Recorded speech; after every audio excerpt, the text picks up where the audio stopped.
L'offre touristique et l'aménagement des territoires de montagne sont confrontés à l'évolution des technologies, aux nouvelles demandes des usagers et au changement climatique. L'avenir du modèle économique des stations de ski pose notamment question sur le long terme.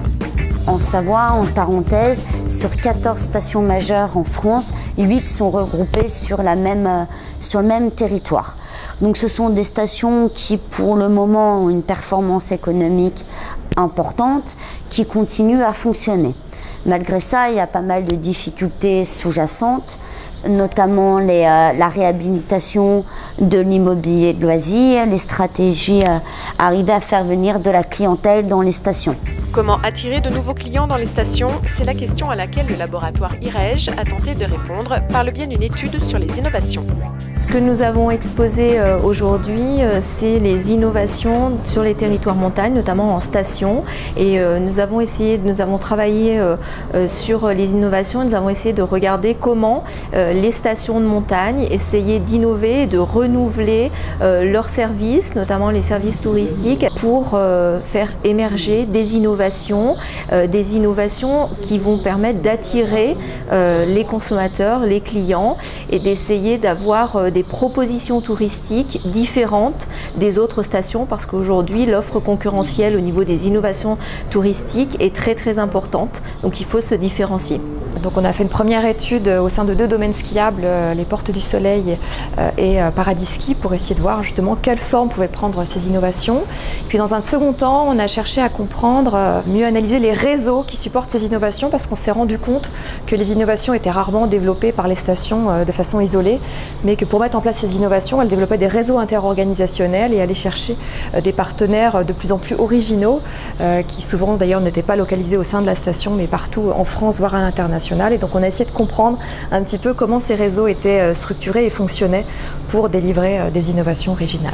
Les principaux résultats de cette étude sont les suivants. Tout d'abord, on observe très clairement apparaître le rôle clé du chef d'orchestre. Ça veut dire qu'à l'heure actuelle, si on n'a pas un pivot qui vient impulser la dynamique d'innovation, c'est extrêmement difficile de mettre en place une innovation dans les services. Également, on observe un nouveau phénomène qui est celui de la coopétition, qui est un mélange de coopération et de compétition. L'objectif, il est de dire qu'à l'heure actuelle, pour proposer une offre globale à notre client, il est essentiel de travailler aussi avec nos concurrents, et notamment dans les innovations touristiques. Enfin, ce qu'on observe, c'est que de plus en plus, les échanges sont formalisés. Ça veut dire que si dans un premier temps, si on a une vision processuelle, on va se mettre autour d'une table à quelques acteurs et on va commencer à impulser l'idée, très rapidement, on voit une contractualisation apparaître qui est notamment due à des acteurs prépondérants de taille importante qui viennent imposer cette contractualisation. Pour faire face au changement climatique et aux nouvelles pratiques en milieu de montagne, une nouvelle organisation se met donc en place. Il faut également prendre en compte l'émergence de nouveaux risques du point de vue de la communication, de la technique sportive et de la responsabilité juridique. Côté communication, le laboratoire interuniversitaire de psychologie travaille sur les comportements de prise de risque sur les domaines skiables. Dans le cadre de nos recherches, nous proposons en fait un outil qui est utilisé en psychologie sociale, qui est assez innovant, c'est l'outil d'amorçage en fait, qui permet de modifier implicitement les comportements sur les pistes, notamment afin de diminuer ces comportements de prise de risque. L'idée c'est qu'en station, il y a des affiches de prévention sur lesquelles les pratiquants sont exposés, donc ils ont une représentation mentale de ces messages de prévention grâce à ces affiches. Et l'idée donc dans le cadre de ces recherches, c'est de prendre une partie de l'affiche de prévention sur laquelle il n'y a pas spécialement marqué de message et de présenter par exemple sur les pistes de ski directement cette image issue de l'affiche qui va venir d'une certaine façon réactualiser les messages de prévention afin donc de diminuer les comportements de prise de risque. Côté sport, le laboratoire interuniversitaire de physiologie de l'exercice travaille sur l'adaptation au milieu de montagne de l'offre touristique.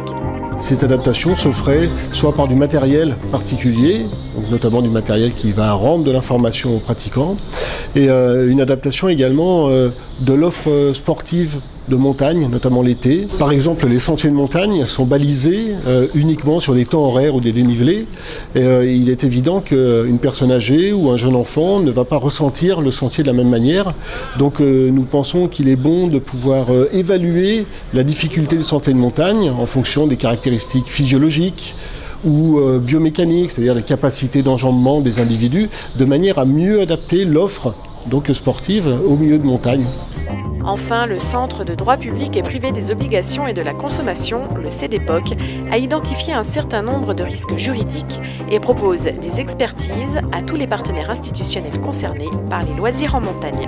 Ces risques, ce sont des risques qui concernent par exemple la responsabilité des professionnels de la montagne, la responsabilité aussi des collectivités territoriales et en particulier des communes, qui peuvent voir leur responsabilité engagée suite à la survenance d'un accident sur une piste de ski évidemment, mais aussi en dehors du domaine skiable. D'autres recherches ont consisté à identifier d'autres formes de risques, en particulier des risques économiques sur les stations de ski. Ces risques ils sont liés aux évolutions climatiques, par exemple, qui obligent finalement les collectivités territoriales à envisager la réversibilité des équipements en montagne ou bien le démantèlement des infrastructures liées aux loisirs de montagne lorsqu'elles deviennent obsolètes. L'économie de montagne doit donc faire face à de nouvelles problématiques, de nouveaux défis que doivent notamment relever les décideurs. On fait le constat que ce soit en termes d'aménagement de territoire, de développement de territoire, de gouvernance de territoire aussi, sans parler de sécurité. Sur ces grands thèmes, on a beaucoup à échanger et les responsables ont beaucoup à prendre sur ces recherches de manière à ce qu'elles servent un peu de fil conducteur aux réflexions qu'on peut avoir chacun dans son domaine particulier.